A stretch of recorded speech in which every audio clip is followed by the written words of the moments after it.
Hello, everybody. I am Dr. Eggman, mad scientist and evil genius extraordinaire. And oh my gosh, we're at 24 for part 3.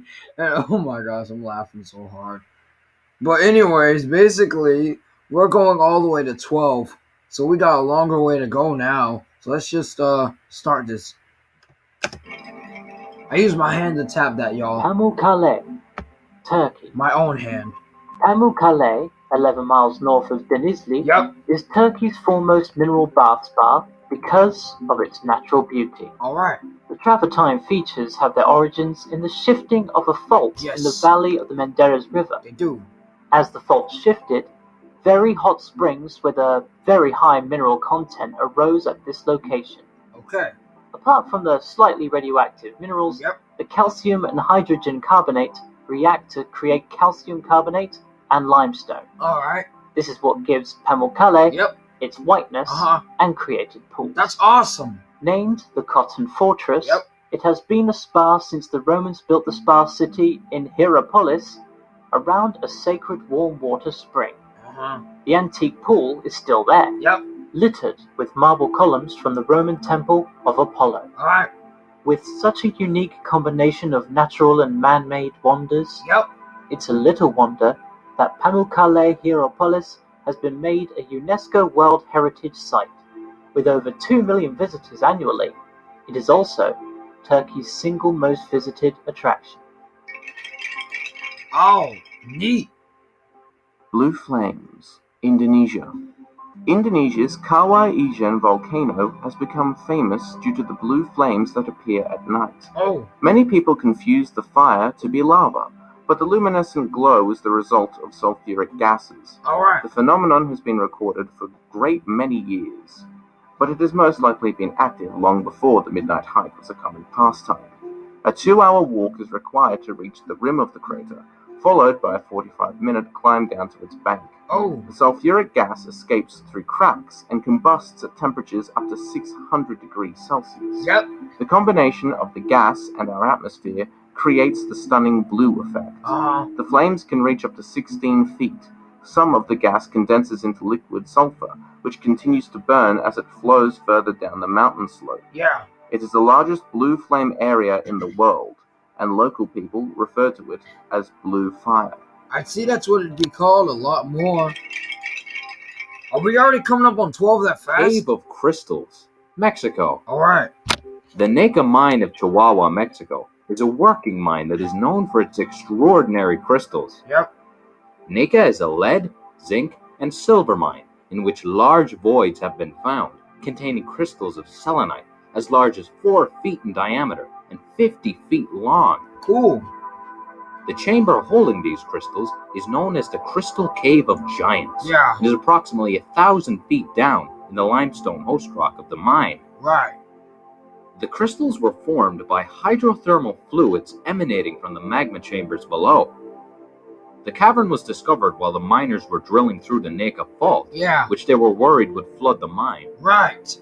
The Cave of Swords is another chamber in the Nica mine, Yeah. containing similar large crystals. Okay. Geologists report that these natural crystal formations are incredibly complex, yet simple. Interesting. They have a magical or metaphysical personality, independent of their chemical structures. I hear that music. You know it's about to get serious up in here with that. Sailing Stones, Death Valley, California. What the? Located in a remote area of California's Death Valley National Park, the heavy stones appear to move across the dried lake bed known as Racetrack Playa. Racetrack Player? Leaving a trail behind them in the cracked mud. Okay. The rock's apparent movement has been blamed on everything from space aliens and magnetic fields to pranksters. Pranksters? But no one has actually seen the rocks move. What? Which only adds to the mystery. I don't believe this. Scientists have tried to solve the puzzle of the sailing stones for decades. Oh. Some researchers thought the dust devils might move the rocks. Dust devils? Some of which weigh as much as 318 kilograms. Weather phenomenon. Other researchers believed the strong winds that frequently whip across the vast lake bed could cause the rocks to slide across the ground. Yeah.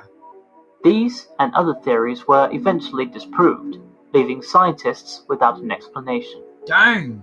In some cases, the rock's trails were measured to be as long as 820 feet. Yeah. Some of the trails formed a graceful curve, which other trails created a straight line. Then an abrupt shift to the left or right, which further baffled researchers. So they got more confused from that. Number 20. Blood Falls, Ew. Antarctica. Okay. Blood Falls is a bright red waterfall oozing from Antarctica's ice. It's nearly 5 stories high in the McMurdo Dry Valley region, one of the coldest and most inhospitable places on Earth. Oh my gosh. Scientific tests showed that Blood Falls waters contained almost no oxygen and hosted a community of at least 17 different types of microorganisms thought to be flowing from a lake trapped underneath the ice for some 2 million years. Trapped below a thick layer of ice, they have remained there ever since, isolated inside a natural time capsule, evolving independently of the rest of the living world. These microbes exist in a place with no light or free oxygen and very little heat, and are essentially the definition of primordial ooze. The trapped lake has very high salinity and is rich in iron, which gives the waterfall its red color. I see. A fissure in the glacier allows the subglacial lake to flow out, forming the falls without contaminating the ecosystem within. Number 19. Lake Hillier, Australia. Lake Hillier is a pink-colored lake on Middle Island, the largest of the islands that make up the Recherche Archipelago off the coast of Esperance. Okay. The lake is about 600 meters long and is surrounded by a rim of sand and dense woodland of paperbark and eucalyptus trees. All right. The vibrant color is permanent and does not alter when the water is taken in a container. Oh yeah. The source of the pink color is considered to be due to the presence of the organism Dunaliella salina, a microalgae. Okay. Another hypothesis is that the pink color is due to red halophilic bacteria in the salt crusts. Okay. Despite the unusual hue, the lake exhibits no known adverse effects upon humans, so it's perfectly safe to swim in. Cool. From above, the lake appears as a solid bubblegum pink, but from the shoreline, it appears more of a clear pink hue. Of course. The shoreline is also covered in salt crust deposits. Salt crust deposits, huh? 18. Sea of Stars, Vadu Maldives. Oh! The startling pinpricks of light which shimmer upon the shore of Vadu Maldives is a result of phytoplankton, marine microbes which are bioluminescent. Yep. The phytoplankton cell membrane responds to electrical signals, producing their eerie yet beautiful glow. Okay. The marine phenomenon can be best seen during moonless nights. Ooh, yeah. Scuba divers can wave their arms or run their fingers on the sand while under the sea to cause a reaction on the glowing plankton. Amazing. The Sea of Stars is usually referred to as bioluminescent waves, and has been reported in San Diego, California, and even Texas. Texas? The phenomenon of the glowing ocean has fascinated sea travelers for a long time. Awesome. Folklore from Northern Europe, Southeast Asia, and the South Pacific include reference to it. A bunch of places. Whether on land or sea. However, bioluminescence is another in the long list of those curious traits of our planet's organisms. True that. A lot of questions still waiting to be answered. 12 is coming up fast. Red Sea Beach, Panjin, China. That was at the beginning, remember? The red grass genus seepweed defines the unusual and impressive landscape in this Chinese city. We all remember it. Shallow seas and tidelands attract thousands of migrating birds to the biggest wetland and reed marsh in the world. That's amazing. Every autumn, the 26-kilometer-long area of nature reserve turns all red. Ooh. The incredible Red Sea Beach lies on the bank of the Liao River. Yes. Seepweed matures and gains this crimson-red color in September. During summer, it remains green.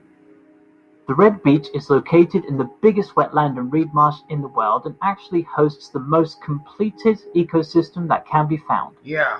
The area has become home to more than 260 kinds of birds and 399 kinds of wild animals.